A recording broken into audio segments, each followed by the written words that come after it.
What's going on, fellas? Welcome back to My Life with Kai. Gonna get back into the new topic for today.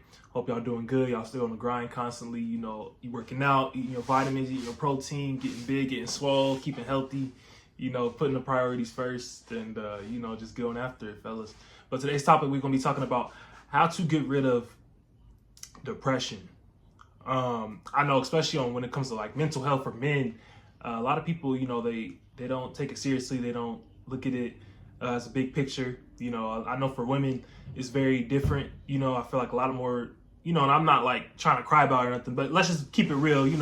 A lot more people care more about women's mental health than like men. I've even been told by women, why does because as men, when we grow up, we gotta, handle all these emotions. We're just told like to figure it out, and I'm sure like in your household, you have had that once in your life as well. So when we have, oftentimes when we've been told these things to, figure it out and, man up, things like that nature, makes it hard, and it sticks with you from a young age to, an adult age. So my number one thing is find what truly makes you happy, find what passion of yours, go out, just see what truly makes you happy and just grind at it. With me, it was fitness. Used to be sports, used to play ball, but then kind of went away from that and then just started working out, man, and started getting more serious about working out. And then I started getting people like to ask me questions. Once my physique started forming, I started getting people to ask me questions like, man, what do you do for this? What do you do for that? You're so tall for your size. How do you have so much mass for your size? You're so tall, and so like things like that, it started getting me like mentally prepared and mentally in a better state.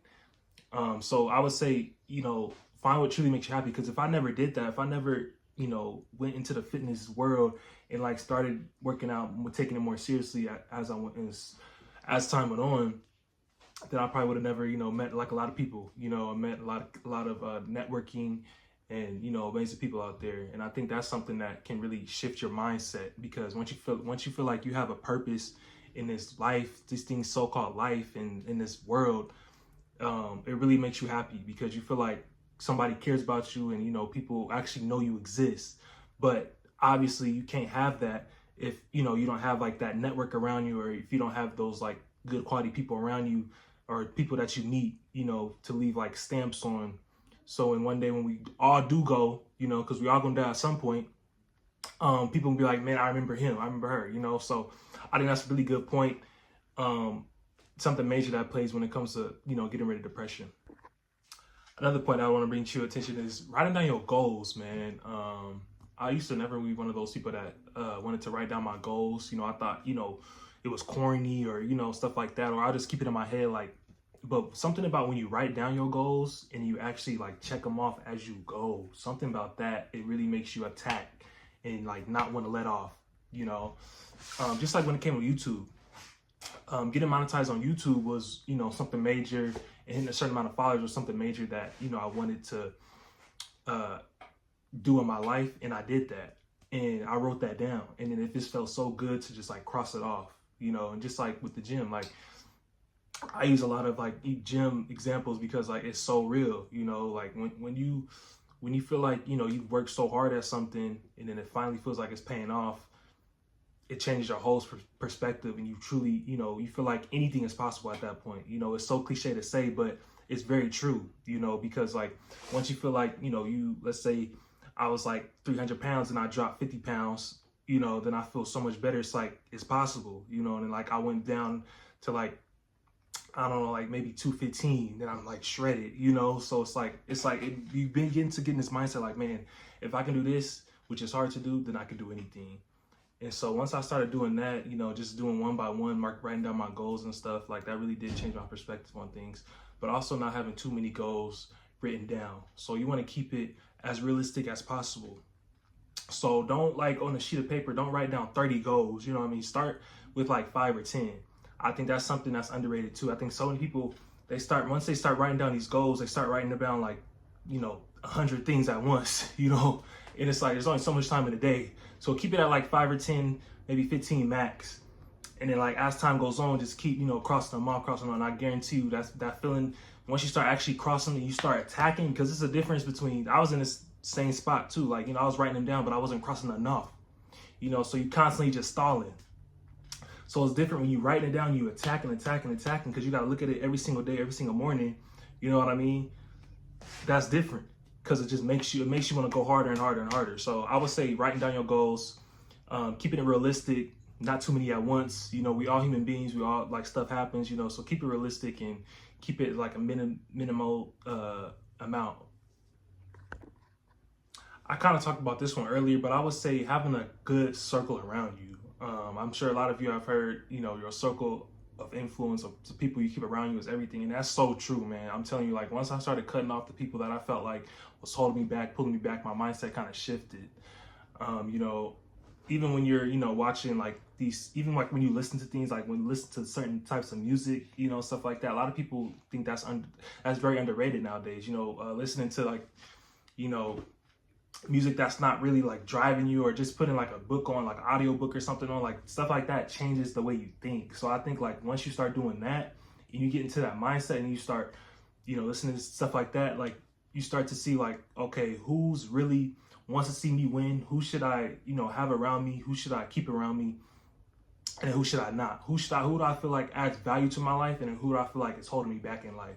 So like, you got to come to that realization of, because time flies, before you know it, it's going to be 4 years down the line. You still have those same people, going to the club, blowing cash, not talking about nothing, not talking about investing, not talking about, getting this car, not talking about, but it's like once you have that mindset, and like everything changes, so I think like you are who you keep around you for sure. And it just makes you grind harder.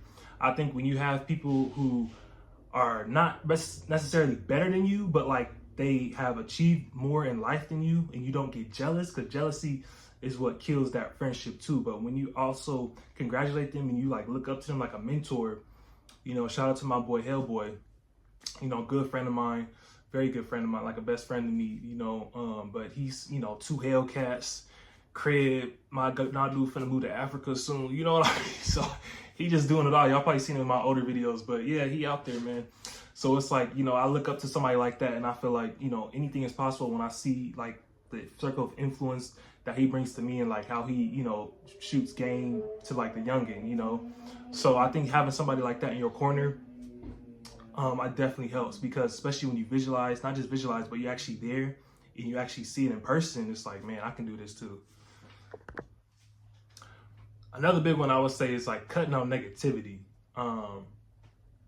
This goes back to, having that circle around you type of thing, but also just, having, when you constantly got that yap in your ear, like, man, you sure you can get that car? It's going to be too expensive, man. You sure you can get that crib, man? You sure you're going to get that job? It's like, you got to learn how to cut those types of people out of your life. And I think a lot of us, we get to the realization and that we don't like want to hurt nobody's feelings, or, we've been friends with somebody so long that, we don't want them to feel a certain way about us. But you got to come to a point where it's like, I got to put me first. And then you got to also come to a point where it's like, I'm going to do whatever to make myself happy. Sometimes we got to be a little selfish. It's good ways and bad ways to be selfish. When it comes to like family and stuff, that's different. Unless they like, because that can be tricky too, because some family members can be your biggest haters. But when it comes to friendships and stuff like that, I think you got to come to realization of, who actually wants to see me succeed and who don't. So when you cut out that negativity of those people constantly in your ear, like, man, are you sure? Like, questioning if you can do something, like, I don't want to hear none of that, because that's not encouraging me to get to my next goals. And like over here, we got goals, we got accomplishments we want to get to. We thinking bigger. We don't want to be regular, So that's just what it comes down to. Another point I want to speak on is, sacrifice. You often hear this quote saying, work now, party later, work now, have fun later, however you want to say it, vice versa. I think a lot of us, we get that kind of confused, because like the work don't stop, no matter what age you are, the work is going to work. You know what I mean? Like it's all about a mindset thing. You got to have like a mindset of like generational wealth and stuff. That's not just going to come with somebody just because like they human or something, you got to have like a certain mindset to really think like that. And I think a lot of us, once we get comfortable, like we kind of stop working to where not just like financially, but like just all areas in our life, we get in relationships, we start having that, relationship weight, that mental health start going downhill, you know, the confidence start going downhill. So it's like the work don't stop. You know, when you get into like different types of relationships, friendships, whatever, you know, the work got to keep going. You know, your partner or whoever you friends with should be encouraging you. You know, oh, I see you going, keep going. You know, like I think oftentimes us as human beings, we get too comfortable. You know, once you get comfortable, you get into that mindset of like, okay, I worked, you know, all this time, I had this big gap, all these years, you know, just working. Now I'm just gonna chillax like the next 10 years. Like, nah, man, the work gotta keep working. Like, it's okay to splurge here and there, you know what I mean? Like, have fun, you know, live your life, but the work not gonna stop. The work just not gonna stop. You know, the work is always gonna be there, you know, because you're always constantly trying to improve, invest, spread your money, you know, financially, physically, emotionally. Because I'm not gonna just because I've been working out for so long and I'm in like the best shape I ever been in my life, and I feel like, you know, I still have room to go and to improve on. You know, it doesn't mean I'm just gonna stop here just because like I feel like I'm in shape. You know, I'm gonna keep going until the ball stop. You know, the ball drop.